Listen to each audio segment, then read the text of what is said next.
welcome to my classroom. My name is Christine, and today we will be covering using could versus can. So we're going to be covering the differences between the two because I know you guys have seen these while you've been studying on your own or while at school. So what we're going to be doing is we're going to be covering how to practice using these two verbs, and we're going to see the differences between the two.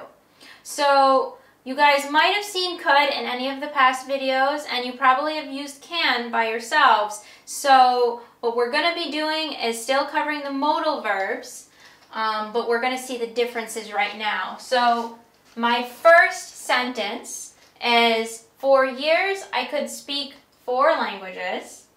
So right now, let's say I spoke 4 languages. I'm very intelligent. I'm just saying, this is a situation, not real life, but if I could speak 4 languages, then I'd be very intelligent. So for years, I could speak 4 languages. So could, in this case, is a past ability.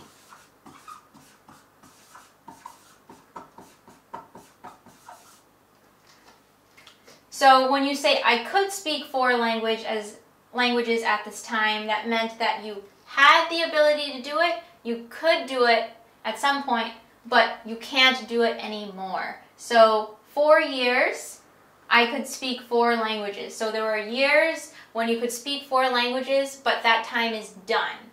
So let's say that right now, you can speak 4 languages, and it's happening right now, then you would say, I can speak 4 languages, because right now you have the ability to speak 4 languages. So do you see the difference? One is in the past. In the past you had this ability, and then in the present, if you still have this ability, then you would use the word can.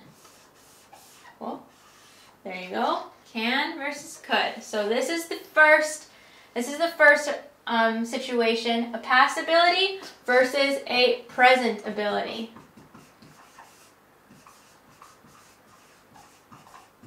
Okay, so next situation. Could you lend me $10,000? Let's say your friend asks you to give them some money. This is a lot of money. But if you use the word, could you lend me $10,000, it's a little bit more formal. Your friend is trying to be nice. They're trying to really have their manners since they're asking you for a lot of money. So they would say, could you lend me $10,000?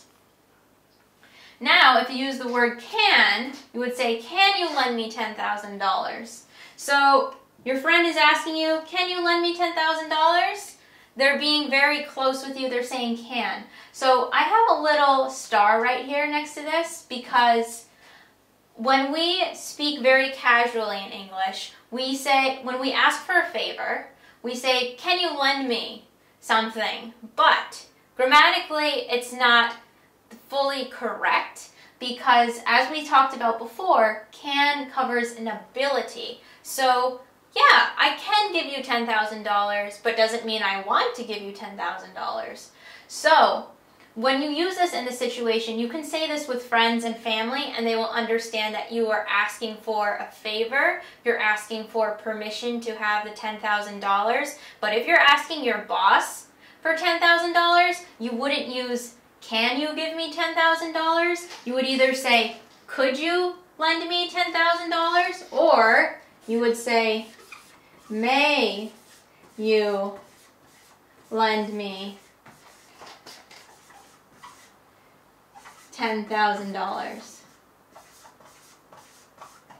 May. So may is the highest formality when you're asking for a favor. So you would say, may you lend me $10,000? So just once again, you guys can use can when you ask for permission, but just use it with friends and family. Don't use it when you're talking to your boss or when you're in an interview. Okay, so that covers all of can, but we have 2 more meanings for could that we're going to cover. So next one we have is, I could have eaten the whole pie. So in this instance, it means that there was a past opportunity that you chose not to take. So this was a past opportunity, and you chose not to take it. So let's say that your mother made you a delicious pie, and it was so good, but you chose not to do it because the calorie count was too high and you'd get fat. So I could have eaten the whole pie, but I didn't because I didn't want to get fat. That's what you would use in this sentence.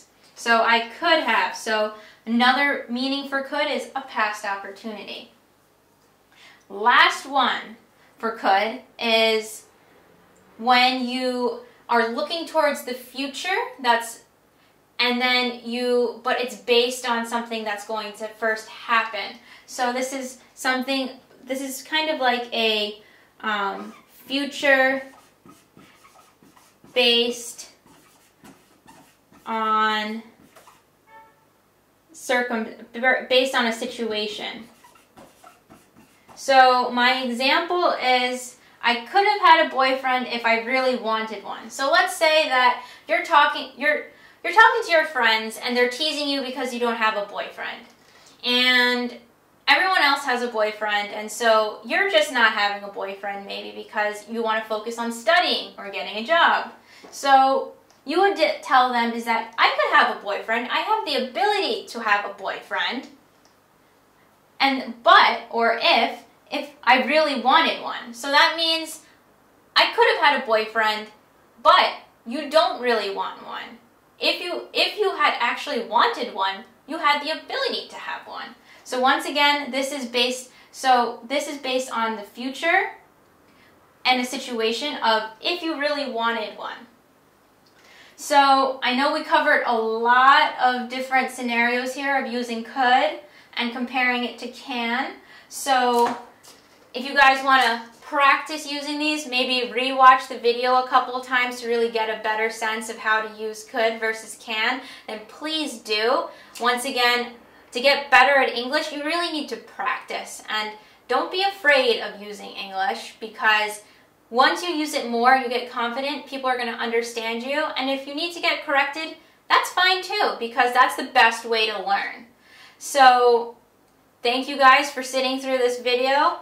It was really fun. And if you guys want to see more videos, just click that subscribe button over here. And then if you want to see any more of my videos, my lovely viewers, then please click over here. You're going to see a link for any of my other videos. So thanks again, and see you soon.